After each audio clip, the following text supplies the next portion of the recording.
नमस्कार साथियों, बहुत बहुत स्वागत है आपका एम्प्लॉयमेंट्स पॉइंट में। आज हम बात करने वाले हैं इंडियन आर्मी ने जो भर्ती निकाली है महिलाओं के लिए, वुमेन मिलिट्री पुलिस की जो वैकेंसी आई है उनके बारे में आज हम आपको बताने वाले हैं। ये वैकेंसी हर साल आती है और इसमें 10th पास फीमेल कैंडिडेट अप्लाई कर सकती हैं। आप किसी भी राज्य के निवासी हो, आप अप्लाई कर सकती हैं।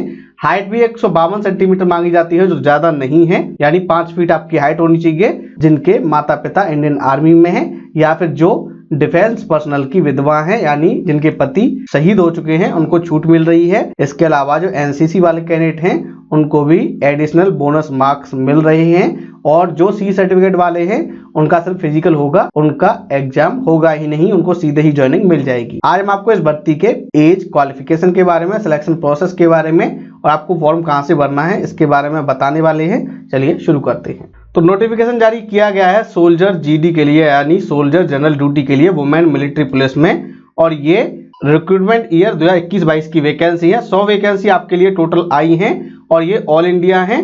6 जून से लेकर 20 जुलाई तक आपके ऑनलाइन फॉर्म भरे जाएंगे। उसके बाद आपके ईमेल आईडी पर एडमिट कार्ड भेजा जाएगा। जो रैली का वेन्यू है वो है अंबाला, लखनऊ, जबलपुर, बेलगाम, पुणे और शिलोंग। ये 6 जगह पर आपकी भर्ती रहने वाली है। जो भी आपका होम डिस्ट्रिक्ट है उसके नजदीक जो एग्जाम सेंटर है वहीं पर आपको बुलाया जाएगा रैली भर्ती के लिए, और यही 6 एग्जाम सेंटर रहने वाले हैं। हालांकि अगर आर्मी चाहे तो बढ़ा भी सकती है, लेकिन फिलहाल ये 6 ही बनाए गए हैं। क्वालिफिकेशन की बात हम कर लेते हैं और बाकी चीजें हम देख लेते हैं। तो soldier GD women military police के लिए एज रखी गई है 17.5 से लेकर 21 साल, यानी आपका जन्म 1 अक्टूबर सन 2000 से लेके 1 अप्रैल 2004 के बीच में हुआ हो। जो विधवा है इंडियन आर्मी के जवानों की, उनको 30 साल की एज तक फॉर्म भरने की छूट दी गई है। हाइट रखी गई है 152 सेंटीमीटर और वजन आपकी हाइट और एज के अकॉर्डिंग होना चाहिए, मिलिट्री स्टैंडर्ड्स के अकॉर्डिंग। अगर हम बात करें एजुकेशन रिक्वायरमेंट की, तो आप 10th पास होनी चाहिए, कम से कम 45% नंबर आपके होने चाहिए। प्रत्येक सब्जेक्ट में आपके 33% मार्क्स होने चाहिए। अगर ग्रेड दिए जाते हैं तो आपका प्रत्येक सब्जेक्ट में डी ग्रेड हो और ओवरऑल आपका सी ग्रेड होना चाहिए। और जो गोरखा हैं उनके लिए सिर्फ 10th पास मांगा गया है। तो आप 45% मार्क के साथ 10th पास होनी चाहिए और प्रत्येक सब्जेक्ट में आपके 33% नंबर हो। अगर ग्रेड की बात है तो आपके सभी सब्जेक्ट में कम से कम डी ग्रेड हो और ओवरऑल आपका सी ग्रेड होना चाहिए टोटल मिला के। बात कर लेते हैं पीएफटी आपका क्या रहने वाला है। तो 1600 मीटर की आपकी रेस होगी, 7 मिनट 30 सेकंड में आपको क्वालिफाई करनी होगी। लॉन्ग जंप 10 फीट की रहेगी जो आपको क्वालिफाई करनी होगी, और हाई जंप 3 फीट की रहेगी जो आपको क्वालिफाई करनी होगी। यहाँ पर ग्रुप सेकंड दिया गया है। ग्रुप सेकंड की बात हम बता देते हैं आपको। जो एक्स्ट्रा टाइम मिलेगा वो कैसे मिलेगा कि 5000 से लेकर 9000 फीट तक जिनका निवास है, यानी जो हिली एरिया वाले कैंडिडेट हैं, उनको 30 सेकंड का एडिशनल टाइम मिलेगा। वहीं बाकी जो कैंडिडेट हैं जिनकी रेजिडेंस लोकेशन 9000 फीट से लेकर 12000 फीट है, उनको 2 मिनट का समय अतिरिक्त दिया जाएगा। रिलैक्सेशन की बात हम कर लेते हैं। जिनके पिता आर्मी में हैं उनको 2 सेंटीमीटर की हाइट में और 2 किलो की वेट में छूट दी जाएगी। जो गोद लिए हुए बच्चे हैं, गोद ली हुई बेटियां हैं, उनको भी 2 सेंटीमीटर की छूट दी जाएगी। जो विडो हैं इंडियन आर्मी वालों की, उनकी 2 सेंटीमीटर की छूट रहेगी। तो जो इंडियन आर्मी में सर्विस करते हैं, उनके डिपेंडेंट हैं, उनको 2 सेंटीमीटर की हाइट में छूट दी जाएगी। इसके अलावा 4 सेंटीमीटर की छूट मिलेगी जो नॉर्थ ईस्ट रीजन के कैंडिडेट हैं, जैसे सिक्किम, नागालैंड, अरुणाचल प्रदेश, मणिपुर, त्रिपुरा, मिजोरम, मेघालय, असम, गोरखा और गढ़वाली। डोमिसाइल और कास्ट सर्टिफिकेट आपका होना चाहिए और उसी के बेस पर डिसाइड किया जाएगा कि आपको हाइट रिलैक्सेशन मिलेगा या नहीं मिलेगा।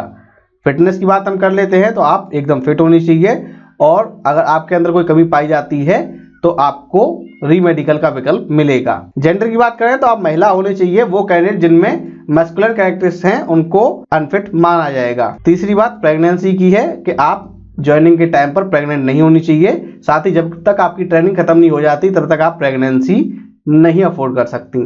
तो आप प्रेग्नेंट नहीं होनी चाहिए और आपको इस बात का एक सर्टिफिकेट भी देना होगा। अगर आप प्रेग्नेंट पाई जाती हैं तो आपको तत्काल बाहर कर दिया जाएगा। साथ ही रैली भर्ती, जब आपको मेडिकल पहली बार होता है और जब आप ज्वाइन करे जाएंगे, अगर उसमें 180 दिन से ज्यादा का गैप होता है तो आपको दोबारा मेडिकल कराया जाएगा आपका। साथ ही अगर कोई मेडिकल में कमी पाई जाती है तो बाहर कर दिया जाएगा। यानी आपकी रैली भर्ती और आपकी ज्वाइनिंग के बीच में 6 महीने से ज्यादा का गैप हो जाता है तो आपका दोबारा मेडिकल कराया जाएगा। रैली भर्ती के बाद आपका मेडिकल होगा, मेडिकल के बाद आपका रिटन टेस्ट होगा। रिटन टेस्ट में पास होने पर ही आपको ज्वाइन कराया जाएगा। बात कर लेते हैं बोनस मार्क्स किसको कितने कितने मिलने वाले हैं।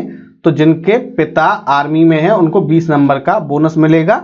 साथ ही जो एनसीसी ए सर्टिफिकेट वाले हैं उनको 5 नंबर, बी वालों को 10 नंबर और सी सर्टिफिकेट वाली जो महिला हैं उनको एग्जाम देना ही नहीं पड़ेगा, उनका सिर्फ फिजिकल होगा, उसके बाद उनको सीधे ही ज्वाइन करा लिया जाएगा। बात कर लेते हैं डॉक्यूमेंट की। जब आप रैली भर्ती के लिए आएंगे तो क्या क्या लेकर आएंगे, तो आप एडमिट कार्ड लेके आएंगे, फोटोग्राफ लेके आएंगे, अपने सारे डॉक्यूमेंट्स एजुकेशन वाले लेके आएंगे, साथ ही डोमिसाइल सर्टिफिकेट लेके आएंगे यानी मूल निवास प्रमाण पत्र, जाति प्रमाण पत्र। इसके अलावा अगर आपका धर्म सिख, हिंदू, मुस्लिम, क्रिश्चियन के अलग है तो आप रिलीजन सर्टिफिकेट लेके आएंगे, कैरेक्टर सर्टिफिकेट लेके आएंगे, एनसीसी अगर कर रखा है तो एनसीसी का सर्टिफिकेट लेके आएंगे, अगर आप रिलेशन वाले हैं तो रिलेशन सर्टिफिकेट आप लेके आएंगे। इसके अलावा जो भी डॉक्यूमेंट आप क्लेम कर रहे हैं वो सब लेके आएंगे। Candidate must be unmarried female, तो आप अविवाहित होने का प्रमाण पत्र लेके आएंगे यानी आपने शादी नहीं करी है। वहीं जो विधवा हैं, तलाकशुदा हैं, लीगली सेपरेटेड हैं, उनको ये एफिडेविट देना होगा कि उनका कोई भी बच्चा नहीं है। वहीं जो डिफेंस पर्सनल की विधवा है उनके लिए ऐसी बाध्यता नहीं है, अगर उनके बच्चे हैं तभी वो अप्लाई कर सकती हैं, लेकिन उन्होंने दोबारा शादी नहीं करी हो। इसके अलावा आप ट्रेनिंग के दौरान शादी नहीं कर सकते हैं,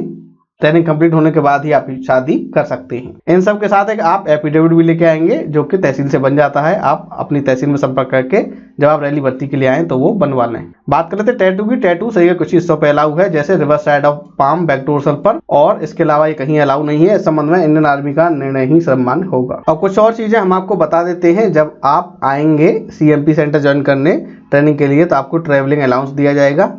अटेस्टेशन की बात करें तो जब आपकी ट्रेनिंग कंप्लीट हो जाएगी 33 वीक की, तब आपको सिपाही की रैंक दी जाएगी वुमेन मिलिट्री पुलिस में। लायबिलिटी और सर्विस की बात करें तो आपकी ऑल इंडिया सर्विस लायबिलिटी रहेगी, आपको कहीं भी सेवा करने के लिए भेजा जा सकता है। प्रमोशन में आपको जो भी आपका प्रोराटा रेशियो है उसी के अकॉर्डिंग आपका प्रमोशन रहेगा। इसके अलावा जो भी पे अलाउंस है सभी को मिलते हैं वही आपको मिलेंगे, लीव भी उसी के अकॉर्डिंग आपको मिलने वाली है।